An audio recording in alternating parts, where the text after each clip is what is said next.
Il nous semble, oui, qu'il y a une vraie convergence en Europe, une convergence des systèmes scolaires qui se ressemblent, avec bien sûr quand même beaucoup de diversité, de plus en plus. Alors c'est une convergence, les politologues diraient en douceur, c'est-à-dire il n'y a pas une contrainte qui impose à chaque État de faire la même chose, une contrainte directe, mais c'est une convergence qui passe par une définition de la situation, une définition de ce qu'est l'école, de ce que sont ses problèmes, des outils aussi, des instruments statistiques que l'on utilise et qui petit à petit finalement préforment et préfigurent ce que doivent devenir les systèmes d'enseignement.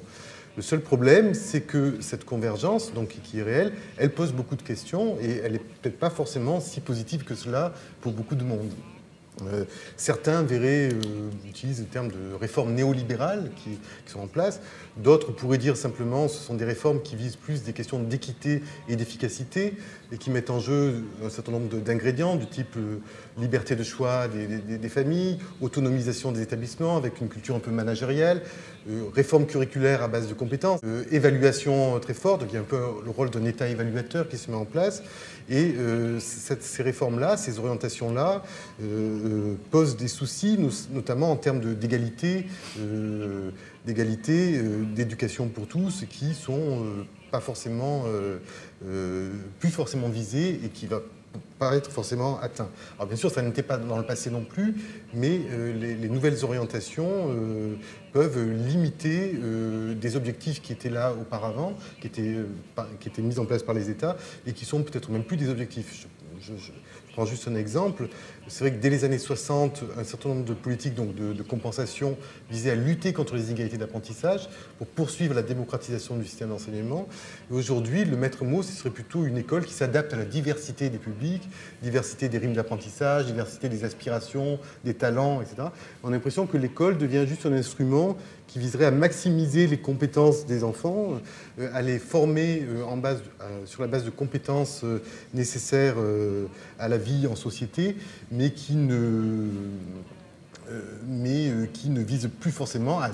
démocratiser les savoirs comme on pensait le faire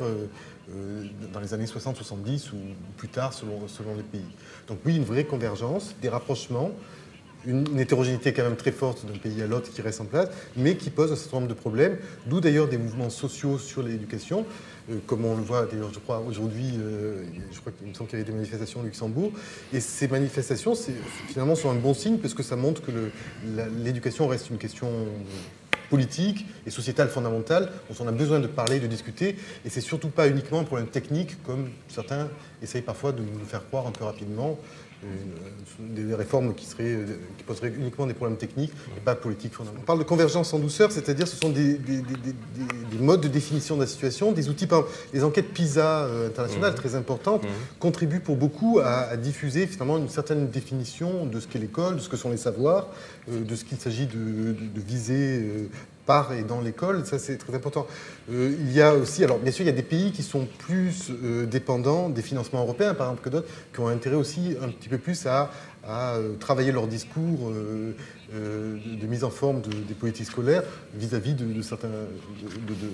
rhétorique de projet ou de financement. Mais sinon, comment ça fonctionne? Effectivement, l'Europe n'a qu'un pouvoir subsidiaire, il me semble, sur l'éducation. On ne peut pas imposer aux États, mais pour autant, des catégories de pensée et de langage, des instruments d'action des politiques scolaires se diffusent et s'imposent avec plus ou moins de débats, plus ou moins de conflits dans les pays d'ailleurs, qui sont là. Par exemple, la liberté de choix, l'autonomisation des établissements, une vision un peu managériale du fonctionnement des établissements scolaires. Bon, on le voit un peu partout. Les problèmes du socle commun, alors de compétences ou de compétences et de connaissances, comme on l'a développé en France, s'installe quand même un petit peu de partout. Donc c'est pas une contrainte très forte, mais c'est quand même quelque chose qui se diffuse via des instruments et des discours, sans doute, et des enjeux politiques aussi, bien sûr, très forts.